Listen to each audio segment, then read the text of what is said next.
हमने परिवहन को 3 क्षेत्रों में प्रमुख रूप से बांटा था। कौन कौन से?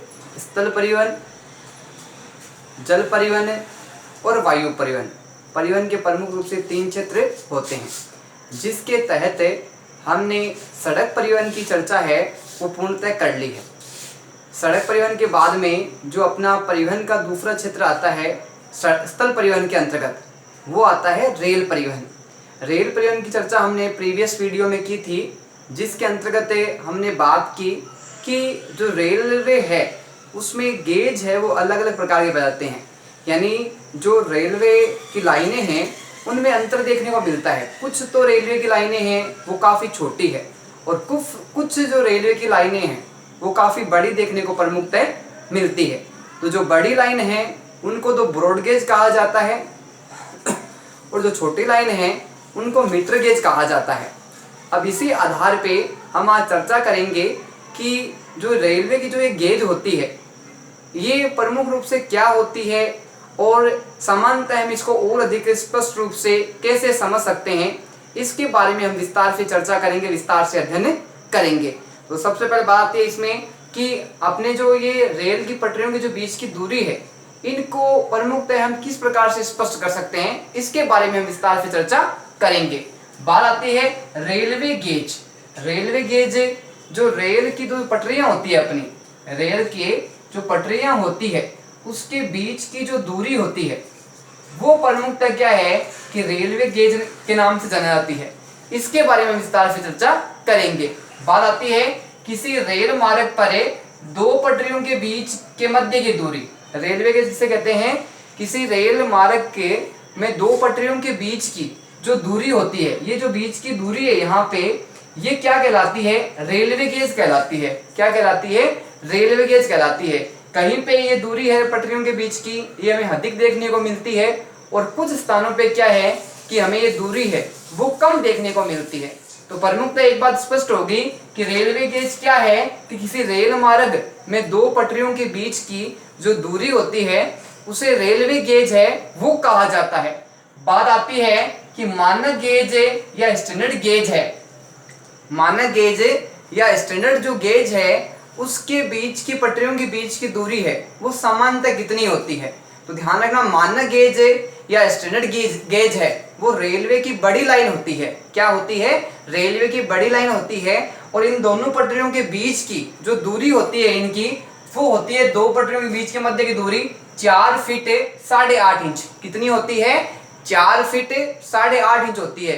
कौन सी पटरियों के बीच की दूरी? जो मानक गेज है या जो स्टैंडर्ड गेज है, बड़ी लाइन है, उसके 2 पटरियों के बीच की दूरी कितनी होती है? 4 फुट और 8.5 इंच है, उसके 2 पटरियों के बीच की दूरी सामान्यतः बताई गई है। बात आती है 31 मार्च 2016 तक जो रेलवे परिवहन है, 31 मार्च 2016 तक जो अपना रेलवे परिवहन है उसका कुल विस्तार है वो कितने किलोमीटर तक प्रमुखतः बताया गया है? तो ध्यान रखना 67,312 किलोमीटर। 2016 तक की बात कर रहे हैं हम। 31 मार्च 2016 तक रेलवे का जो विस्तार है वो कितने किलोमीटर तक रहा है? तो प्रमुखतः ध्यान रखना 67,312 किलोमीटर है तक इसका विस्तार प्रमुखतः बताया गया है। और धीरे धीरे प्रयास किया जा रहा है कि ये जो रेलवे की जो अपने जितने अधिक दूरी है इसको और अधिक बढ़ाया जा सके।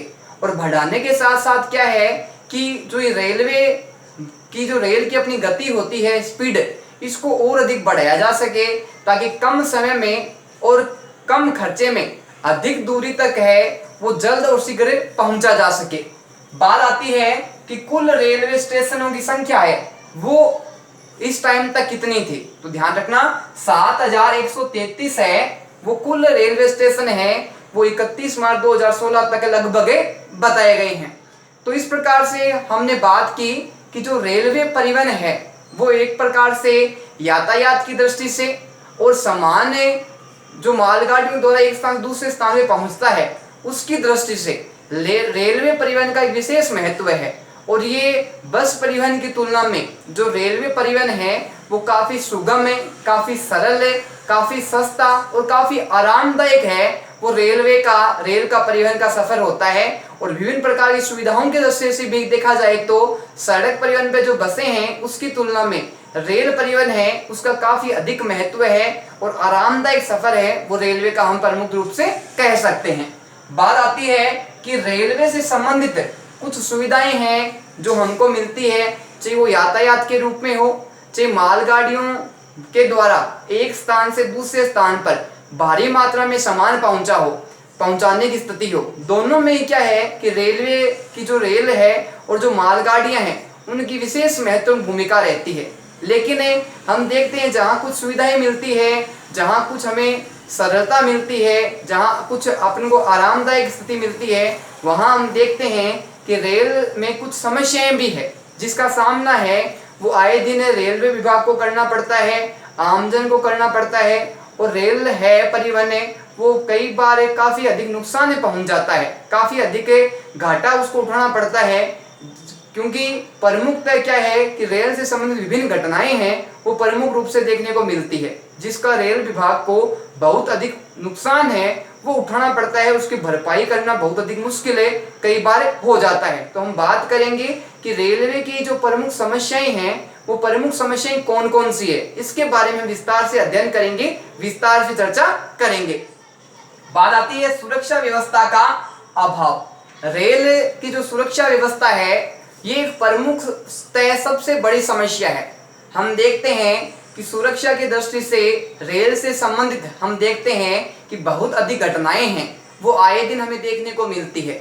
रेल है वो पटरियों से उतर जाती है, कई बार जो रेलें हैं आपस में टकरा जाती है, कई बार हम देखते हैं कि रेलों में आग लग जाती है, कई बार हम देखते हैं कि रेल के आगे आके बहुत सारे जो मनुष्य है या पशु वगैरह है वो कट जाते हैं। तो ये समस्याएं हमें आए दिन देखने को मिलती है। और कई बार क्या है कि जो रेलियों की पटरियां हैं वो भी क्या नीचे धंस जाती है। तो आए दिन ये समस्याएं सुरक्षा की दृष्टि से हमें नुकसान पहुंचाती है, चाहे ट्रेनों में आग का लगना हो, चाहे ट्रेन का पटरियों से नीचे उतरना हो, चाहे ट्रेनों का आपस में टकराना हो, या फिर ट्रेन के आगे आके मनुष्य या पशु के कट जाना हो। तो ये प्रमुख समस्याएं हैं वो आए दिन हमें देखने को मिलती है। अगर सही तरीके से रेलवे का संचालन किया जाए, व्यवस्था की जाए, तो हमें जो ये आग की दुर्घटनाएं हैं, ट्रेनों के आपस में टकराने की दुर्घटनाएं हैं, ट्रेन में पटरियों से नीचे उतर जाने की जो घटनाएं हैं, ट्रेनों का आपस में जो टकराना है वो स्थितियां हैं, आगे पशु या मनुष्य कट जाते हैं, उन संबंधित समस्याओं का सामना है वो बहुत अधिक करना पड़ता है। तो एक प्रकार से जहाँ रेलवे हमें सुविधा प्रदान करता है वहाँ रेलवे से कई बार क्या है कि जन और धन दोनों की हानि हो जाती है, मनुष्य कट जाते हैं, मनुष्य मर जाते हैं, आग से लोग जल जाते हैं, गाय वगैरह कट जाती है। तो ये समस्याएं आए दिन हमें प्रमुख रूप से रेलवे से संबंधित हमें समस्याएं प्रमुख रूप से देखने को मिलती है। बात आती है बिजली की दरों का उच्च होना। वर्तमान समय में हम देखते हैं कि जो रेलें हैं वो प्रमुख रूप से सिर्फ क्या है कि सिर्फ कोयलों वगैरह से पहले जो रेलें चलती थी, वर्तमान समय में देखते हैं कि कोयलों की रेलों की संख्या है वो लगभग समाप्त हो चुकी है और आजकल जो प्रमुखतः रेल चलती है वो प्रमुख रूप से क्या है कि डीजल के माध्यम से चलती है। और आजकल वर्तमान समय में तकनीक चेंज होने के कारण, टेक्नोलॉजी चेंज होने के कारण प्रमुख रूप से हम देखते हैं कि बिजली के द्वारा भी क्या है कि रेलवे का संचालन किया जा रहा है, यानी रेल है वो पटरियों पे दौड़ाई जाती है। किसके माध्यम से? विद्युत के माध्यम से। लेकिन वर्तमान समय में हम देखते हैं कि जो विद्युत की जो दरें हैं वो लगातार बढ़ती जा रही है और लगातार विद्युत की दरें बढ़ने के कारण क्या है कि जो यात्रियों का जो यात्री भार है यानी जो किराया है उसमें भी इजाफा देखने को मिलता है, क्योंकि जब जब बिजली की दरें बढ़ती है तो जो रेलवे परिवहन है वो क्या कर देता है, किराए में वृद्धि कर देता है। तो एक प्रकार से बिजली की जब दरें उच्च हो जाती है, बढ़ जाती है, तो प्रमुख रूप से देखने को मिलता है कि रेल का जो किराया है वो भी सामान्य से अधिक बढ़ जाता है। तो ये समस्या भी प्रमुख रूप से क्या है कि रेल संबंधी समस्याओं में प्रमुखता एक मानी जाती है। बात आती है पुरानी मशीनों व तकनीक का होना। हम देखते हैं आज भी कुछ शहर ऐसे हैं, नगर ऐसे हैं कि जहां रेलवे की पुरानी तकनीक का इस्तेमाल किया जा रहा है। अब बात आती है पुरानी तकनीक कौन कौन सी है। सबसे पहली बात है कि जो रेलवे की पटरियों के बीच की जो रेलवे गेज है उसकी दूरी का कम होना। अब जो बीच में दूरी का कम होने का मतलब क्या होता है कि जो स्पीड है ट्रेन की वो काफ़ी कम होती है, वो तेज़ गति से नहीं दौड़ाई जा सकती। दूसरी बात है कि हम देखते हैं कि जो रेल है वो बहुत सारी जगह ऐसे स्थान हैं जहाँ पे पुरानी रेल का इस्तेमाल किया जा रहा है। अब पुरानी रेलों का इस्तेमाल किया जा रहा है तो सामान्यतः वो क्या है कि डीजल वगैरह से चलती है और विद्युत के कारण नहीं चलती, जिस कारण क्या है कि रेलवे का खर्चा भी अधिक आता है। ये समस्या प्रमुख रूप से देखने को मिलती है। और पुरानी जो रेलगाड़ियां हैं उनकी स्पीड काफ़ी कम है और स्पीड कम होने के कारण क्या है कि समय और धन दोनों का क्या है अपव्यय अधिक होता है। तो ये समस्या भी प्रमुख रूप से देखने को मिलती है। बात आती है रख रखाव का खराब होना। हम देखते हैं कि जो रेलवे से संबंधित संपत्तियां हैं, जो संसाधन हैं, उनकी समस्याएं प्रमुख रूप से देखने को मिलती है। चाहे रेलवे से संबंधित जो सामान है हम देखते हैं प्रमुखतः कि वो पड़े पड़े खराब हो जाते हैं, उनका उचित समय पे इस्तेमाल नहीं किया जाता। और जो रेलवे के संबंधित जो सामान है उनको जब खराब होने के बाद में उनका निस्तारण भी नहीं किया जाता, जिस कारण वो पड़े पड़े क्या है खराब हो जाते हैं, उनका उचित उपयोग वापस से नहीं हो पाता। तो ये समस्याएं भी क्या है हमें प्रमुख रूप से रेल से संबंधित देखने को मिलती है। बात आती है चोरी व डकैती का बढ़ना। हम आए दिन ये घटनाएं प्रमुख रूप से सुनते रहते हैं कि रेल के जो पार्ट्स हैं वो चोरी हो गए, रेलवे के संबंधित जो संसाधन हैं उनकी घटनाएं हैं वो आए दिन हमें देखने को मिलती है। कुछ लोग अपने निजी लाभ के लिए, निजी हित के लिए रेलवे के जो संसाधन हैं उनको चुरा लेते हैं और चुरा के क्या करते हैं उनका अपने हित के लिए उनका उपयोग करते हैं या उन सामानों को बेच देते हैं। तो एक प्रकार से क्या है कि रेलवे के सामान का इस प्रकार से चोरी करना, डकैती करना, ये भी एक प्रमुख समस्या है, वो प्रमुख रूप से देखने को मिल रही है। तो कुछ बातें जहां हमें सुविधाजनक है वो रेल सुविधा के माध्यम से मिलती है, चाहे हमें अत्यधिक सामान ले जाना हो या लंबी दूरी तय करनी हो, तो वहां पे हम देखते हैं कि रेलवे हमें बहुत अधिक सुविधा प्रदान करता है। तो दूसरी तरफ देखते हैं कि रेलवे से संबंधित जो बहुत सारी घटनाएं हैं वो भी हमें आए दिन देखने को मिलती है। और इन घटनाओं के कारण क्या है कि प्रमुख रूप से जनहानि तो होती है, साथ में धन की भी हानि होती है। और जो सामान वगैरह है वो आग लग जाने के कारण, पटरियां उतर जाने के कारण बहुत सारी समस्याएं आए दिन हमें देखने को मिलती है। बात आती है पाइपलाइन परिवहन। हमने बात की अभी तक सड़क परिवहन की, सड़क परिवहन के बाद में हमने बात की रेल परिवहन की। अब जो एक परिवहन प्रमुख परिवहन आता है अपना वो है पाइपलाइन परिवहन। कौन सा आता है? पाइपलाइन परिवहन हमको प्रमुख रूप से देखने को मिलता है। तो ये एक प्रकार से कहा जाए तो जो पाइपलाइन परिवहन है वो क्या है, एक आधुनिक परिवहन का साधन है।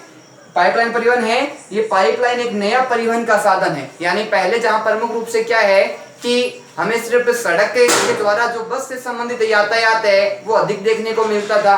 धीरे धीरे बाद में क्या है कि बस के साथ साथ रेल परिवहन का विस्तार हुआ। लेकिन आधुनिक समय में हम देखते हैं, आधुनिक जो अपनी नवीन प्रगति का जो क्षेत्र है उसमें प्रमुख रूप से देखते हैं कि पाइपलाइन है वो भी एक प्रकार से वस्तुओं को और जो गैसों को एक स्थान से दूसरे स्थान पहुंचाने का एक प्रमुख माध्यम बन गया है, एक प्रमुख जरिया, प्रमुखतः बन गया है। बात आती है वर्तमान में पाइपलाइन का उपयोग।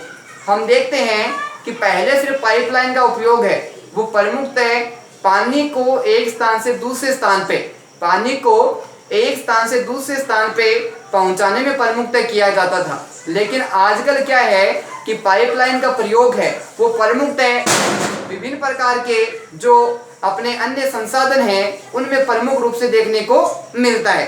तो बात आती है संसाधन प्रमुख रूप से कौन कौन से हैं, किस प्रकार से पाइपलाइन का प्रयोग अन्य चीजों में किया गया, उसके बारे में हम विस्तार से चर्चा करेंगे। बात आती है पानी में, कच्चा तेल में, पेट्रोल में, प्राकृतिक गैस में, उर्वरक कारखानों में, बड़े ताप विद्युत घरों में। यानी पहले सिर्फ जो पाइपलाइन का उपयोग है वो प्रमुखतः किसमें किया जाता था, पानी को एक स्थान से दूसरे स्थान पे पहुंचाने में किया जाता था। लेकिन वर्तमान समय में हम देखते हैं कि पाइपलाइन का उपयोग है वो पेट्रोल को एक स्थान से दूसरे स्थान पे पहुंचाने में, प्राकृतिक गैस को एक स्थान से दूसरे स्थान पे पहुंचाने में, और जो विद्युत है उसको भी एक स्थान से दूसरे स्थान पे पहुंचाने में प्रमुख रूप से जो उपयोग है वो पाइपलाइन का हमें देखने को मिलता है। इस प्रकार एक प्रकार से हम कह सकते हैं कि पाइपलाइन है, पाइपलाइन जो परिवहन है वो अपने वर्तमान समय में आधुनिक रूप लिए हुए है। और इसका क्या है प्रमुखतः जो उपयोग है वो बड़े बड़े नगरों में, महानगरों में प्रमुखतः इसका प्रचलन है वो समय के साथ,